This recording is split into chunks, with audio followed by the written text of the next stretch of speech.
신명기 4장 32절에서 43절까지 말씀을 살펴보도록 하겠습니다.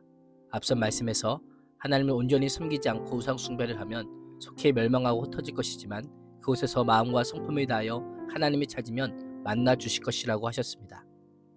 자비롭고 신실하신 하나님께서 이스라엘을 결코 버리지 아니하시고 조상들에게 약속하신 언약을 잊지 않겠다고 하셨습니다.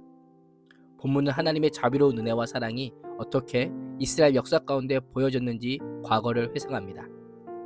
32절에서 40절은 유일하신 하나님의 위대한 일입니다.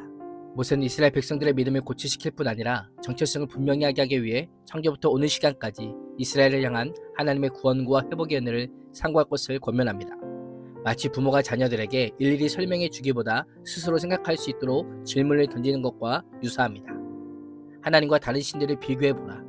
내가 태어나기 전에 하나님이 이 땅 위에 사람을 창조하신 날부터 지금까지 지나간 때를 깊이 생각해봐라. 하늘 이 끝에서 저 끝에 이르기까지 온 세계를 깊이 생각하여 보라. 이런 큰일을 본 적이 있느냐? 들은 적이 있느냐? 불가운데서 말씀하시는 하나님의 음성을 듣고도 살아남은 백성이 있느냐라고 합니다. 하나님처럼 역사를 관통하여 일관되게 약속하고 신실하게 그 약속을 성취하신 신이 있느냐? 죄인된 인간을 먼저 사랑하시기로 작정하시고 그 사랑을 역사 가운데 보여준 신이 있느냐라고 하며 살아계신 하나님, 인격적인 하나님이 아니면 도무지 할 수 없는 것이라고 선포하고 있습니다. 그래서 34절 하반절과 35절은 다 너희 하나님 여호와께서 애굽에서 너희를 위하여 너희의 목전에서 행하신 일이라. 이것을 내게 나타내심은 여호와는 하나님이시오 그 외에는 다른 신이 없음을 내게 알게 하려 하심이니라 라고 말씀하며 여호와 하나님만이 유일하신 참 하나님이심을 선언합니다. 하나님께서는 이를 통해 이스라엘의 참된 신은 오직 하나님 한 분이시오 이방신과 우상이 아닌 하나님만 사랑하고 섬기며 살기를 바라셨습니다. 하나님께서는 우리의 구원을 계획하시고 예수 그리스도를 보내어 십자가에 달려 죽게 하시고 부활하시고 성령님을 보내어 주심으로 오늘도 우리와 함께 하시는 이유는 나와 같은 신이 없음을 기억하며 하나님만 사랑하기를 바라시기 때문입니다. 37절과 38절은 출애굽 사건을 언급합니다. 여호와께서 내 조상들을 사랑하신 거로 그 후손인 너를 택하시고 큰 권능으로 친히 인도하여 애굽에서 나오게 하시며 라고 하며 이스라엘에 대한 하나님의 사랑이 하나님의 의지 안에서만 머무르지 않고 이스라엘을 직접 선택하는 현실로 드러났다라고 말씀합니다. 하나님께서 이스라엘을 선택하고 구원하시고 가나안 땅을 기업으로 주신 이유는 단 하나, 사랑입니다. 이것은 그 동기가 선택받은 이스라엘에게 있지 않다는 것을 강조합니다. 이스라엘이 사랑을 받을 만하고 선택을 받을 만해서 받은 것이 아니라 하나님께서 친히 사랑하는 이스라엘 백성들을 위해 약속의 땅을 준비해 놓으신 겁니다. 그 땅에 사는 강한 민족을 하나님께서 친히 내쫓으시고 그 땅을 인도하여 유산으로 상속받게 하실 것이라는 하나님의 강력한 의지를 선언하고 있는 것입니다.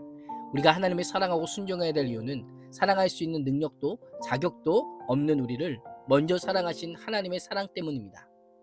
하나님께서 죄인된 나에게 자비로운 사랑의 손길이 먼저 내밀어졌기 때문입니다. 선택받은 이스라엘에게 하나님께서 기대하시는 것은 무엇일까요? 그러한 하나님의 사랑에 화답하는 겁니다. 39절과 40절은 그런즉 너는 오늘 위로 하늘에나 아래로 땅에 오직 여호와는 하나님이시오 다른 신이 없는 줄을 알아 명심하고 오늘 내가 내게 명령하는 여호와의 규례와 명령을 지키라라고 말씀합니다. 이스라엘이 살 길은 단 하나, 복을 누릴 길도 단 하나, 하나님의 사랑에 말씀 순종으로 화답하는 겁니다. 하나님의 말씀의 절대적인 권위를 인정하고 그 말씀을 따라 사는 것입니다. 하나님의 규례와 명령을 지키면 너와 내 후손이 복을 받아 내 하나님 여호와께서 내게 주시는 땅에서 한없이 오래 살리라라고 약속합니다. 여호와의 규례와 명령을 지킬 때 이스라엘 백성들에게 영생을 약속하고 계십니다. 신앙은 과거도 중요합니다. 오늘 여기까지 온 것도 하나님의 은혜와 순종의 결과임에 감사해야 합니다. 그러나 과거만큼 중요한 것은 현재와 미래입니다. 신앙은 과거의 추억이 되어서는 안 되고 오늘을 살고 살아내는 현재형이어야 합니다.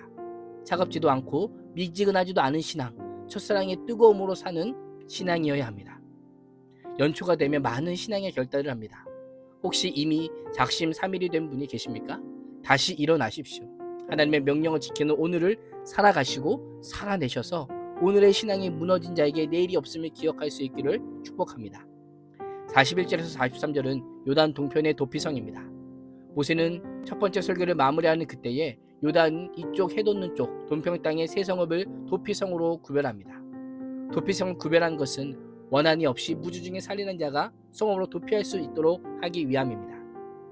부주 중에 살인한 자는 도피성에 머물며 생명을 보존할 수 있었습니다. 도피성은 하나님의 의롭고 자비로운 통치가 약속의 땅에서 이루어질 수 있도록 마련한 사법적인 제도입니다. 도피성이 위치한 곳은 르우벤 지파의 베셀, 갓 지파의 길르앗 나몬, 므낫세를 위한 바산 골란입니다. 요단 동편의 도피성 구별은 이스라엘 백성에게 요단 동편 정복이 이미 끝났음을 알려줄 뿐 아니라 아직 이루어지지 않은 요단 서편의 정복에 대한 기대와 긴장과 도전을 하게 하는 역할을 합니다. 이스라엘 백성들에게는 도피성이 하나님의 보호하심을 경험할 수 있는 곳이라면 우리에게는 예수 그리스도가 참된 도피성입니다. 죄인된 인간의 죄를 대속하시고 구원을 선물로 주시는 예수 그리스도 안에 거하면 참 자유할 수 있는 것입니다. 그래서 예수님께서는 진리를 알지니 진리가 너희를 자유롭게 하리라. 길이요 진리요 생명이신 예수 그리스도를 알고 믿는 자를 예수 그리스도께서 자유롭게 하시겠다라고 약속하십니다. 오늘도 지난날 하나님께서 베풀어 주신 은혜와 사랑을 상고하며 행하신 일들을 살핌으로 하나님의 사랑에 믿음으로 반응하는 하루가 될 수 있기를 축복합니다. 기도하겠습니다. 하나님, 구원받은 하나님의 백성으로 구원에 대한 은혜와 사랑을 날마다 묵상하고 기억하게 하시고 예수 그리스도 안에 거하는 주의 백성으로 구별된 삶을 살게 하여 주옵소서. 예수님의 이름으로 기도합니다. 아멘.